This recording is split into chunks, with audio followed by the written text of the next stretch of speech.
You wonder why I actually picked the camera up. Connie just resigned. That's the most important hire this business has ever made. Gone.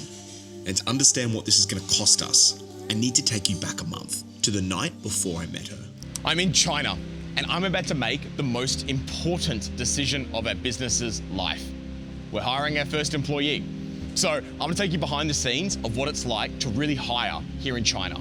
On the ground, interviewing candidates, trying to make the relationship work, and making sure this is a success. So let's go to sleep, because tomorrow we're gonna go and meet our first candidate and see if she's a fit for our business.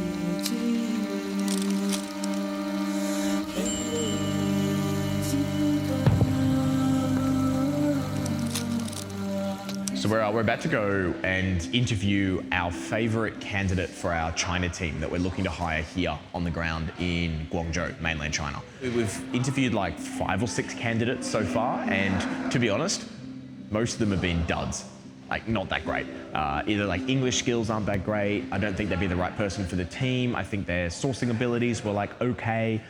Like none of it was really like a fit. But I met this lady last week on Zoom, and I think she is excellent. So this will be the first time that I meet her, and a big part about hiring is always just about like building the in-person connection and how you feel when you're sitting across from someone. The thing that I'm looking for is like, do I think she's gonna raise the bar? And is she going to be the type of person that I'd be proud to say, yeah, she's our first hire here? And whenever you're hiring someone, you're always looking for, are they gonna raise the bar or are they gonna lower it? It's a very binary thing. So anyway, we're gonna go in, we're gonna chat to her and see what we can find, or see what I think, and hopefully make a decision. Hey, there he is. How are you? It's good to see you.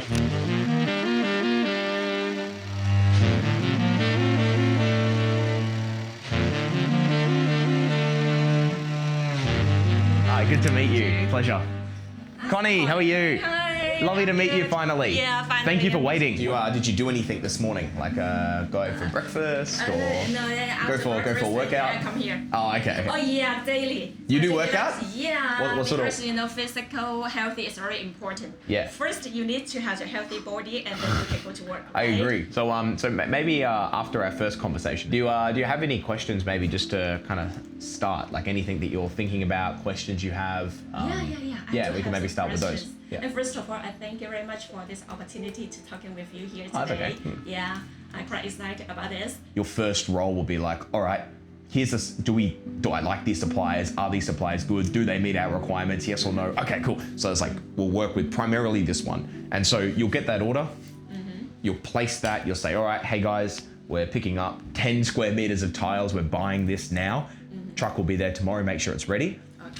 You'll make sure that truck arrives at the right time, those tiles get on, those tiles arrive to our warehouse, those tiles get into a shipping container, those tiles arrive in Australia right when we need them, and then they get trucked directly to the end customer. Clear. Right. Yeah. So just end to end. Okay, no problem. So anything that makes you like nervous, that you don't understand, or you're like, oh. No worries. Yeah. Yeah, because in this, I think I'm a good communicator, actually, because I am problem solver. Every time I meet a problem, and then I will communicate with different people, and then to solve out this problem. So if for this, just piece of cake, no problem. Okay, cool. I see it is a great opportunity to grow together. Yeah. So for this, if I can do it and can help you, and then we can grow together. Yeah, no, love it. Thank you for answering so that. for this goal, I think with this same goal, we can make a great team. Okay, Yeah. cool. So I actually didn't ask you at the start. Do you have family in Foshan?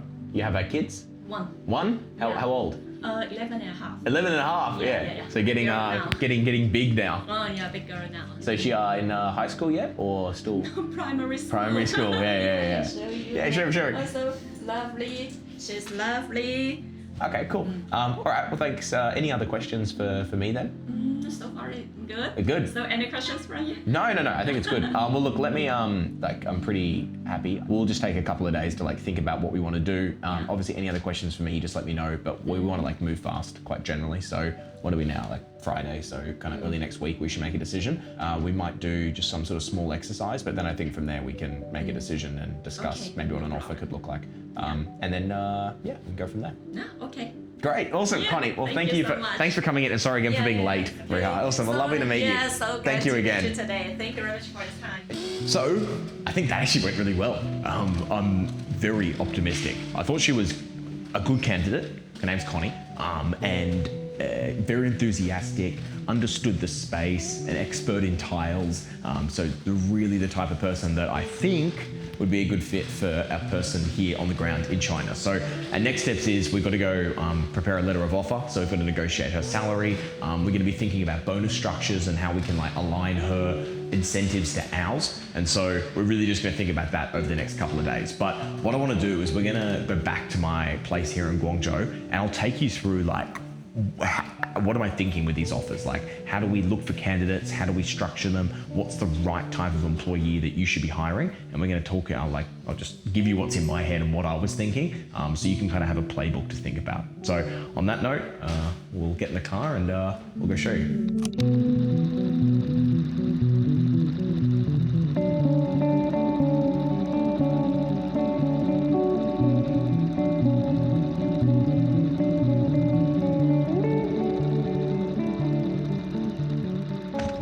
Back. Let's go to the room. Where my brain doesn't work.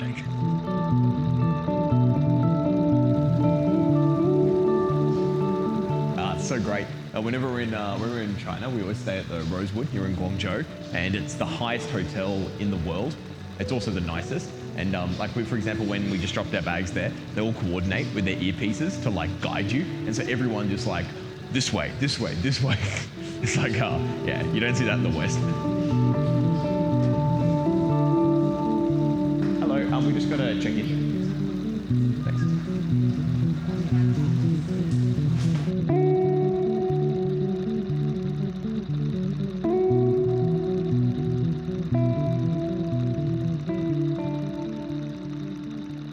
So, in that interview, here is really what I was looking for. So first, it's drive over competence.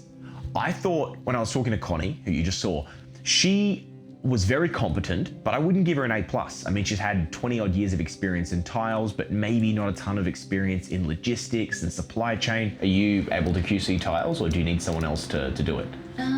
Not for me. Right. For this QC job at that special, they have the professional QC doing their job. Do you know people who can QC tiles? I still have some connection, even though I didn't contact with them for like a couple years. Okay, cool. She wasn't the best at a few things, but I find that you don't need someone who is an A+, because what matters more is drive. I did think that she would be the person to raise the bar, never throw the towel in, and continually push and help me as a partner to make sure this business is a success. I do not say that often, but I genuinely got that feeling. So when you're looking to hire someone, always be looking for, whilst they might not be the smartest person in the room, that could be okay, because a lot of what they might need to know, they can teach themselves, and they won't stop at anything until they find success. And if you find someone like that, well, it makes things a lot easier. Second, I was looking for commercial awareness. So do they think about tasks, or are they focused on outcomes? And why that's important is most employees think of just tasks. Task. What am I doing today? What am I doing tomorrow? What am I doing next month? It's just like a task-based job. But, we're here to completely disrupt the construction industry in Australia. We want to sell construction supplies online. We're starting with tiles. We want to sell tiles for like half the price that anyone can buy them anywhere in Australia. And so for us to do that, that's a big outcome. And so we need people here on the ground in China, part of our team, who are outcomes focused and who are like that one dream, one team kind of mentality. And we need those people to be thinking about what is the outcome first, and then how do the tasks that they do day to day link to that outcome, because they understand the bigger picture. That's why we need to find many backups just in case something happens, and then we can find another way to solve out this problem. Okay, makes sense. No, I agree. Third and final, I'm looking for culture fit. Culture fit, you cannot underestimate. In my experience, I've hired people before that just weren't it. Whilst they might have been super competent, they might have been super driven, culturally, they were just different. They wanted different things out of their life. They weren't entrepreneurs themselves looking to really get ahead. There's a range of things that go into like what makes someone a good cultural fit, but always be thinking, is this someone that I would want to spend, an hour in the car with? Would I love them by the end of it?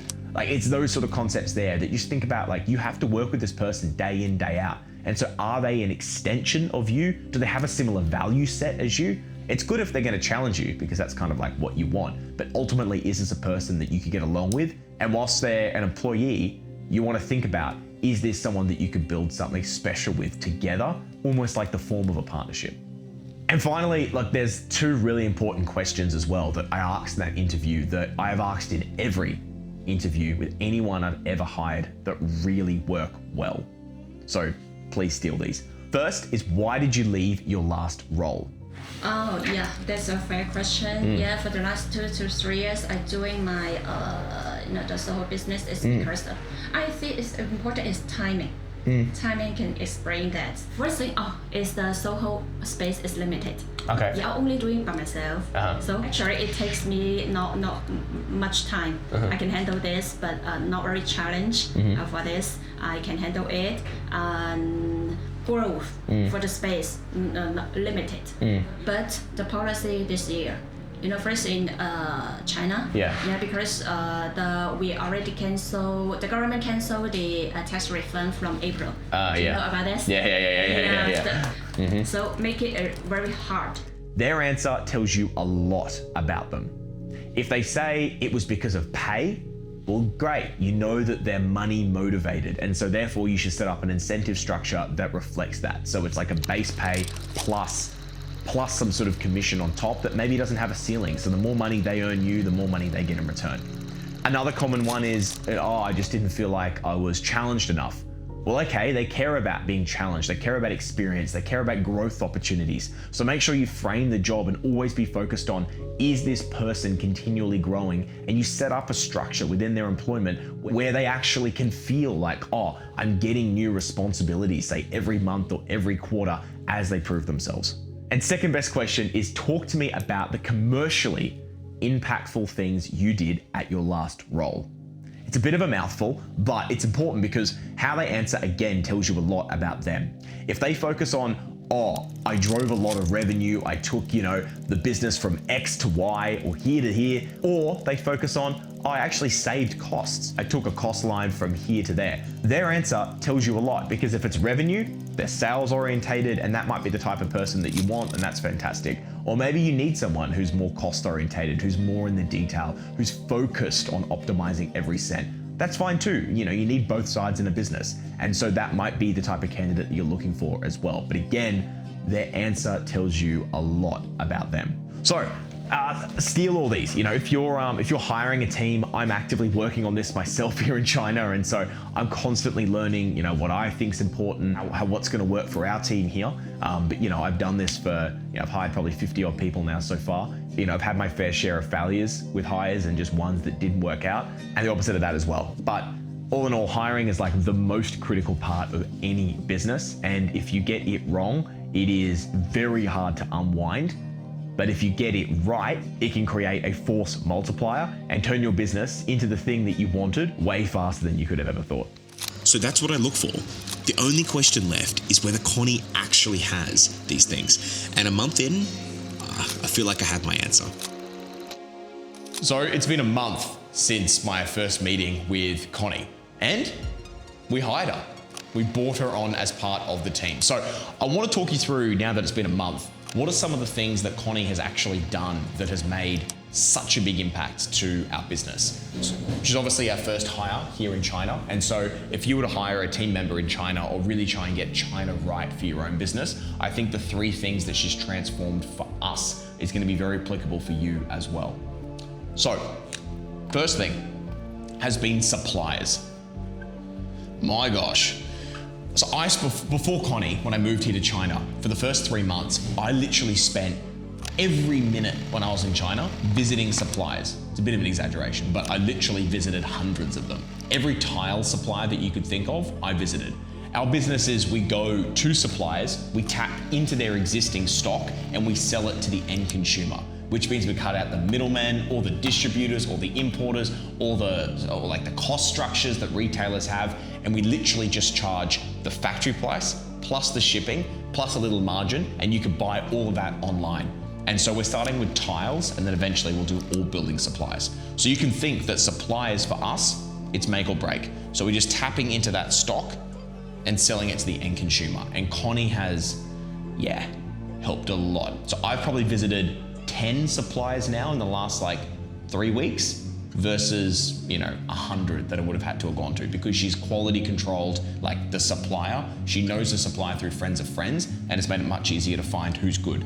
Second is quality control, QC. So not just with suppliers, but obviously the end product. Quality is the most important thing when it comes to sourcing from China. In China, you can get really great stuff, but man, you can also get some crap. So getting the quality control component right, she has helped with. She knows the inspectors who can turn up in the factories to check things. She knows through friends of friends which suppliers are actually really good. She's been in the tile industry for 18 years. And so when you're trying to find your version of Connie, always be thinking about who are their friends, what's their experience level, how much of the industry do they actually know, and where are these blind spots that you have that they can fill. Because for me, when I first came to China, didn't really know any tile suppliers, of course. I don't know how to quality control a tile to the degree that someone like her can. And so that there for us has been massive. Third has been logistics. Now, I've done a lot of business in China before, and so I thought that I had some good relationships with freight forwarders and companies in China and yada yada. Turns out I didn't. Someone on the ground always has that better knowledge and experience than, us in the West.